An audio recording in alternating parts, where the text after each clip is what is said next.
I want to show you this internal Nike memo from like the 70s, which apparently was written by the founder, Phil Knight, and how it built the characteristics which kept Nike so relevant still 40 years later, which in a fashion cultural space is literally legendary. I want to go through each of them and how it's so relevant, and I'm sure you can get some gold advice from this. Number one, our business is change. The thing to stop you becoming a dinosaur, retailer, or any sort of industry is that you have to embrace this, that change is automatic. It's always going to happen. If you've got any of those employees that dig their heels in like, oh, but this is the way we've always done it, you've got to get them out or shift their mindset, because that is so toxic in today's society. The business is changed. Doesn't matter if you did that for 10 years, it's done now. All you need to be able to do is this and move on. That is how they've been able to stay culturally relevant 40 years after this internal memo. Number two, we're on offense all the time. I really learned this from Nike. Is what they do is build their teams like a sports analogy. It's like marketing and sales are offense, defense is like operations and accounting. I just love this of like, we're on offense all the time because it insists that you're really pushing that momentum, which is so crucial. It's like you have to always be on the attack mode, especially if you're in the fashion, trying to be culturally relevant space. Like, it's always changing and moving, and you have to stay on your toes and be pushing on that offense. Perfect results count, not a perfect process. Break the rules, fight the law. We've always had this internal principle at Culture Kings. The numbers don't lie, check the scoreboard. It's this thing of like, it's not what I think's cool, or a creative director or anyone else. You know what? It's people vote with their wallet, what they buy. Yeah, I love this because it's like perfect results count. When you get to the end result, the outcome, and that's when sometimes that process, you've got to go around it or make it happen or bend it to be able to get the result. And that is what I love. And the break the rules, fight the law is so key, because again, it's going against that dinosaur rubber stamp mentality. Next, low energy, I'm just going through the motion, doing my job. This is fighting against that, which is so crucial, and that is so evident in Nike's DNA and the results that they're able to produce, that this is internally running through their culture. This is much about battle as about business. It's us as a team going out there to slay the dinosaurs, the old school retailers that are just dinosaurs that literally take a shoe out of a box and put it on the wall and hope it would sell. I'm like, we don't do that. We put on a show, we create the magic, we create the theater, we attach all this emotion to it. That was always built into our philosophy. You need that level of energy and that fight in business. Assume nothing. Make sure people keep their promises. Push yourselves, push others, stretch the possible.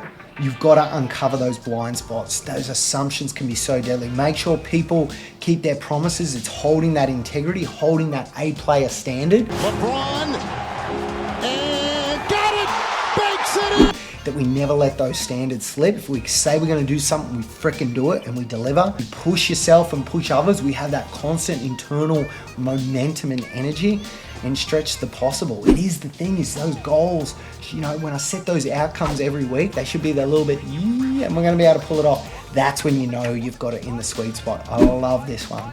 Live off the land. I ingrained at Culture Kings because it's how we grew it, with no funding, no loans, no investors, is because we'll be able to live off the land, off free cash flow.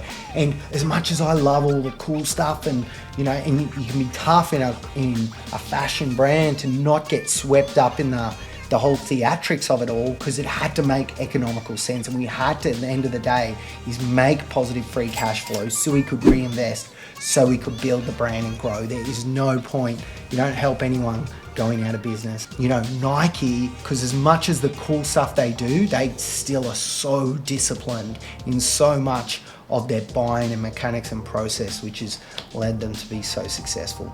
Number 7, your job isn't done until the job is done. I love this. And this is such a key thing in teams, because, oh my God, when you get someone in your team that's just like, oh, not my job.